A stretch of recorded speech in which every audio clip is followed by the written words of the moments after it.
একটি শান্ত নিরিবিলি গ্রাম, নাম তার মধুবন। এই গ্রামেই থাকত এক নম্র, চঞ্চল ও দয়ালু বিড়াল, নাম টুনটুনি। টুনটুনির পুরো শরীর ছিল সাদা, কেবল লেজের ডগায় ছিল কালো দাগ। চোখ দুটো সবুজ, আর চলাফেরা ছিল এমন নরম ও মসৃণ যে মনে হতো যেন মেঘের ওপর হেঁটে যাচ্ছে।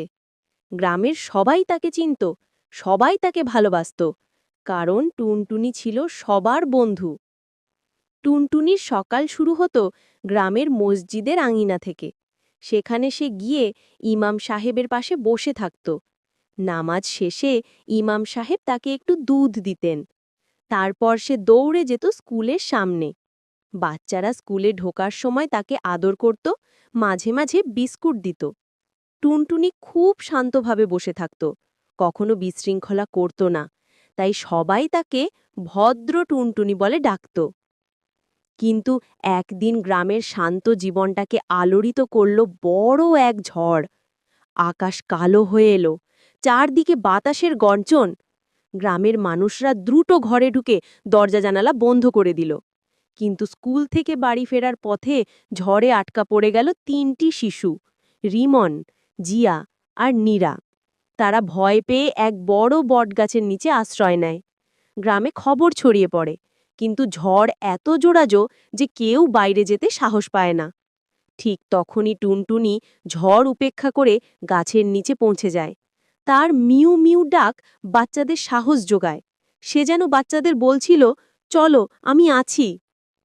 টুনটুনি সামনে হাঁটতে থাকে, আর বাচ্চারা তার পেছনে। সে গ্রামের সবচেয়ে নিরাপদ রাস্তা চিনত, তাই বাতাস আর বৃষ্টির মাঝেও সে সাবধানে পথ দেখাতে থাকে। যখন কোনো বড় ডাল পড়েছিল, টুনটুনি সরে গিয়ে বাচ্চাদের সতর্ক করত।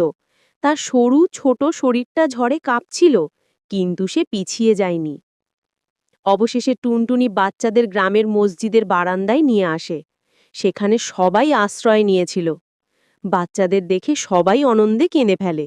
সবাই বুঝে যায়, টুনটুনি না থাকলে বাচ্চাদের পাওয়া হয়তো সম্ভব হতো না।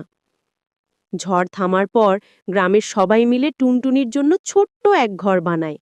নরম কাপড়, মাটির পাত্রে দুধ আর বিশ্রামের জন্য ছোট বিছানা, সবই ছিল সেখানে। বাচ্চারা প্রতিদিন স্কুল শেষে তাকে দেখতে যেত, তার সাথে খেলত। টুনটুনি যেন গ্রামের হৃদয় হয়ে উঠেছিল। কিন্তু টুনটুনির আরেকটি গুণ ছিল, সেই গুণ কেউ জানত না। সে বুঝতে পারত মানুষ দুঃখে আছে কিনা। গ্রামে একজন বৃদ্ধ ছিলেন, রহিম দাদু।